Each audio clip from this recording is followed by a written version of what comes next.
Assalamualaikum warahmatullahi wabarakatuh. Perkenalkan, saya Muhammad Zaki Firdaus dengan nomor induk mahasiswa 20-463-282-TK-51274. Saya dari program studi Teknik Fisika kelas FA Universitas Gadjah Mada. Pada kesempatan kali ini saya ingin mempresentasikan atau mereview materi-materi apa saja yang sudah saya pelajari sebelum ujian tengah semester tahun ajaran 2020-2021. Pada kesempatan kali ini, saya akan membahas bab-bab awal pertemuan kalkulus vektor, terutama bab-bab 1, 2, dan 3. Saya akan membahas tentang konsep dasar vektor dan turunan vektor. Konsep dasar vektor. Besaran fisika yang ada di muka bumi ini terdiri dari dua jenis besaran. Yang pertama adalah besaran skalar. Besaran skalar adalah besaran fisika yang cukup dinyatakan oleh besarnya saja. Biasanya besaran ini dinyatakan oleh satuan dan bilangan saja. Contoh dari besaran skalar ini adalah berat dengan satuan kilogram. Kemudian ada arus listrik dengan satuan ampere, ada panjang dengan satuannya meter, ada waktu dengan satuannya second atau detik, dan lain-lain. Yang kedua adalah besaran yang akan sebagian besar dibahas pada presentasi saya ini, yaitu adalah besaran vektor. Besaran vektor adalah besaran fisika yang tidak hanya mempunyai nilai saja, melainkan juga mempunyai arah. Biasanya, vektor digambarkan atau dinotasikan dalam bentuk anak panah di atas hurufnya yang menunjukkan arah vektor. Contoh dari besaran vektor adalah gaya, torsi, kecepatan, percepatan, momentum, dan lain-lain. Penulisan notasi vektor dan penggambaran vektor. Penulisan vektor biasanya ditulis seperti berikut ini. Bisa digunakan dengan huruf tebal atau terdapat anak panah di atas hurufnya, seperti yang sudah tertera di slide ini. Sedangkan penggambaran vektor sebagai berikut. Dijelaskan pada gambar ini terdapat vektor A, lalu ada anak panah yang menuju B. Dari gambar tersebut, vektor A sebagai pangkal vektor, vektor B sebagai ujung vektor dari suatu vektor AB. Kemudian ada vektor satuan. Vektor satuan adalah vektor yang memiliki satu nilai satuan. Pada sistem kartesian dua dimensi, vektor satuan dilambangkan dengan I kecil dan J kecil, yang masing-masing mewakili sumbu X dan sumbu Y. Lalu, sedangkan pada sistem kartesian tiga dimensi, vektor satuan dilambangkan dengan I kecil, J kecil, dan K kecil, yang masing-masing mewakili sumbu X, sumbu Y, dan sumbu Z. Contohnya, suatu vektor A dapat dinyatakan sebagai berikut. Diketahui vektor A sama dengan AI plus BJ, di mana A dan B ini merupakan konstanta dari I dan J. Dan besarnya magnitud dapat dirumuskan sebagai akar dari A kuadrat ditambah B kuadrat. Dari uraian di atas, sehingga vektor satuan dari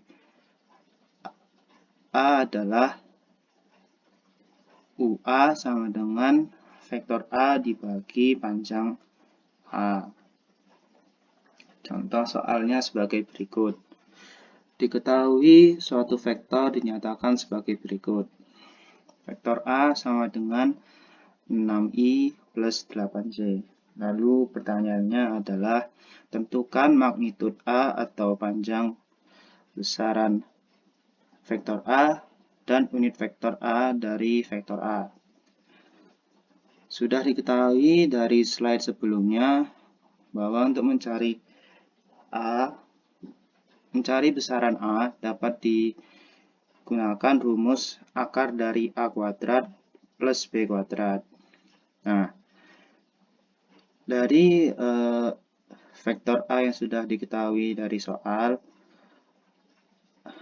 A milik vektor A yaitu 6, B milik vektor B milik vektor A adalah 8, sehingga panjang magnitud vektor A dapat dicari dengan akar 6 kuadrat ditambah 8 kuadrat, sehingga didapat 10. Apabila sudah didapat magnitud vektor A, maka kita juga dapat mencari unit vektor A. Juga diketahui dari slide sebelumnya, rumus dari unit vektor adalah vektor dibagi dengan magnitudnya. Sehingga unit vektor A sama dengan 6i plus 8j. Ini merupakan vektor A-nya dan 10 merupakan magnitud vektor A-nya, sehingga didapat unit vektornya adalah 3/5i plus 4/5j. Lalu kita beranjak ke operasi penjumlahan dan pengurangan vektor. Misalkan terdapat dua buah vektor x dan y. Vektor x sama dengan AI plus BC dan vektor y sama dengan PI plus QJ. Operasi penjumlahannya adalah vektor x tambah y sama dengan konstanta I dari x tambah y ditambah A tambah P. Lalu yang konstanta J juga ditambah P plus Q. Operasi penjumlahan ini juga berlaku pada operasi pengurangan vektor. Lalu operasi perkalian vektor. Pada perkalian vektor terdapat dua jenis perkalian dua vektor, yaitu dot product atau operasi titik dan cross product atau operasi silang.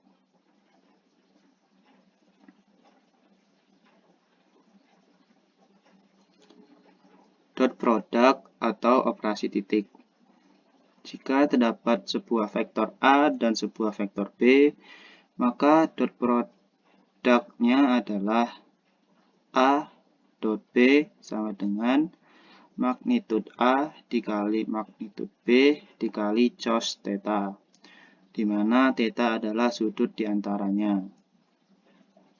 Selain definisi di atas, definisi perkalian vektor A dan B, di mana vektor A sama dengan A1i plus A2j dan vektor B adalah B1i plus B2j. Dapat didefinisikan juga sebagai berikut. A dot B sama dengan A1 dikali B1i ditambah A2 dikali B2j. Maaf, saya kurang menambahkan I dan J-nya. Contoh soal. Diketahui sebuah gaya F sama dengan 8I plus 5J dalam satuan Newton akan memindahkan barang dari titik 3,0 dan 9,2. Berapakah besar usaha yang diperlukan untuk memindahkan barang tersebut? Jawab. Rumus seperti yang kita ketahui, rumus usaha adalah F dikali jaraknya. Karena ini adalah perkalian vektor, maka jaraknya kita cari dulu. Diketahui kan dua buah titik 9,2 dan 3,0. Maka kita cari selisihnya. X dikurangi X dan Y dikurangi Y. Itulah selisihnya. Itulah panjangnya. Dari titik-titik yang diketahui, untuk X yaitu 9 dikurangi 3. Dan untuk Y 2 dikurangi 0. Sehingga vektor perpindahannya didapat 6I plus 2J. Setelah didapat perpindahannya, maka kita dapat mengalihkannya dengan gayanya. Itu I dikali I dan J dikali J. 8 dikali 6 ditambah 5 kali 2. Sehingga besar usahanya adalah 58 Joule. Kemudian ada cross product atau operasi silang. Cross product melibatkan vektor pada dimensi 3 dimensi R pangkat 3. Apabila terdapat dua vektor A dan B, yaitu vektor A sama dengan PI plus QJ plus RK, dan vektor B adalah HI plus LJ plus MK. Maka cross produknya dapat dengan A kali B, dengan inverse dari A kali B itu. Untuk mencarinya, cross produknya itu, untuk yang I kita tutup kolom I dan baris pertama, sehingga lalu dikali silang, yaitu QM dikurangi RL, berlaku juga pada J dan K. Untuk J, berarti kita tutup kolom J dan baris pertama. Untuk mencarinya, yaitu dengan P dikali M dikurangi R kali H. Demikian pula dengan K, kita tutup kolom K dan baris pertama, dan dikali silang P kali L dikurangi Q kali H. Itulah cross produknya. Selanjutnya saya akan melanjutkan materi pada bab 3, yaitu geometri pada bidang. Misalkan terdapat suatu kurva yang digambarkan dalam bidang XY dan dinyatakan dalam bentuk persamaan parameter, maka persamaan parameter dapat dinyatakan sebagai berikut. X sama dengan Ft dan Y sama dengan GT. Jika di ujung kurva terdapat T sama dengan A dan T sama dengan B, maka ujung-ujungnya adalah A, maka di ujung-ujungnya T di antara A dan B. Sehingga titik pangkal P, titik pangkal kurvanya adalah P, XT dan YT, dan Q, XT, YT adalah PXA, YA, dan GXB, YB. Lalu keturunan vektor. Misalkan terdapat vektor AT yang dinyatakan sebagai AT sama dengan ATI plus BTJ. Maka AT akan memiliki limit di C jika AT dan BT juga memiliki limit di C. Selanjutnya, jika turunan AT dihasilkan dalam bentuk komponen-komponennya, maka dapat didefinisikan sebagai berikut. A petik T atau DAT per DT sama dengan limit H menuju 0 AT plus H dikurangi AT per H.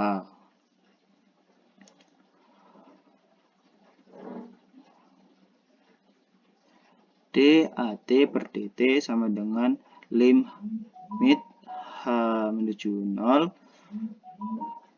AT plus H dikurangi AT per HI ditambah BT plus H dikurangi BT per BJ.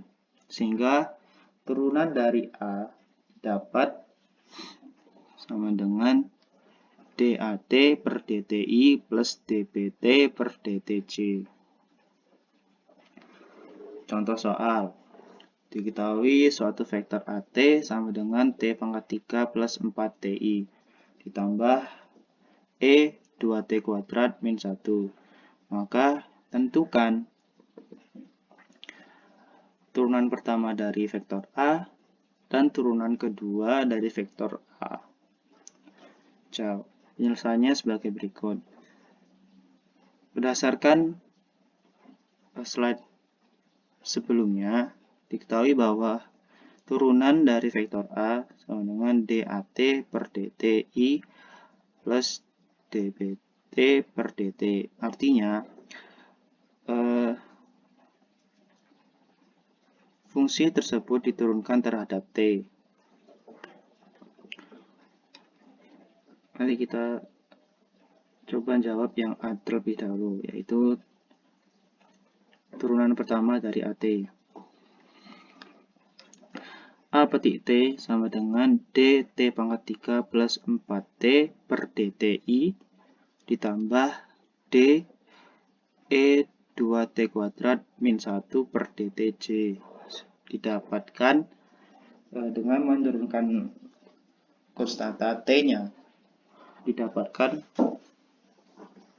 3T kuadrat plus 4I ditambah 4T E 2T kuadrat min 1J. Lalu yang B, turunan kedua dari vektor A sama dengan D 3T kuadrat plus 4 per DTI plus D 4T E 2T kuadrat min 1 per DTJ. Didapatkan turunan keduanya adalah 6TI plus 16T E 2T kuadrat min 1. Lalu contoh soal lagi. Sebuah titik P bergerak menyusuri lingkaran dengan pusat 0,0 dan memiliki jari-jari R. Titik P bergerak dengan kecepatan sudut omega dan kedudukan awalnya adalah R,0. Tentukan kecepatan dan percepatan di titik P. Jawab. Vektor posisi untuk titik P dapat dinyatakan sebagai berikut. Vektor RT sama dengan XTI plus YTJ. Karena diketahui lingkaran dengan jari-jari R, maka X sama dengan R cos theta dan Y sama dengan R sin theta. Jika kecepatan sudut omega, maka theta sama dengan omega T, sehingga X sama dengan R cos omega T dan Y sama dengan R sin omega T. Berdasarkan uraian di atas, maka vektor posisinya menjadi vektor RT sama dengan R cos omega TI ditambah R sin omega TJ. Jika sudah didapat vektor posisi seperti di atas, maka kita dapat mencari kecepatan dan percepatan di titik P. Yang pertama adalah kecepatan P. Vektor VT sama dengan turunan dari vektor RT. Didapat turunan pertamanya adalah min omega R sin omega T I ditambah omega R kosinus omega TJ. Setelah didapat turunan pertama, maka kita dapat mencari percepatan P-nya juga. Vektor AT sama dengan turunan dari kecepatan didapatkan sama dengan min omega kuadrat R cos omega TI min omega kuadrat R sin omega TC. Sekian presentasi saya dan review materi sebelum UTS. Saya memohon maaf apabila terdapat kekurangan dan kesalahan yang sudah saya buat. Akhir kata, Assalamualaikum warahmatullahi wabarakatuh.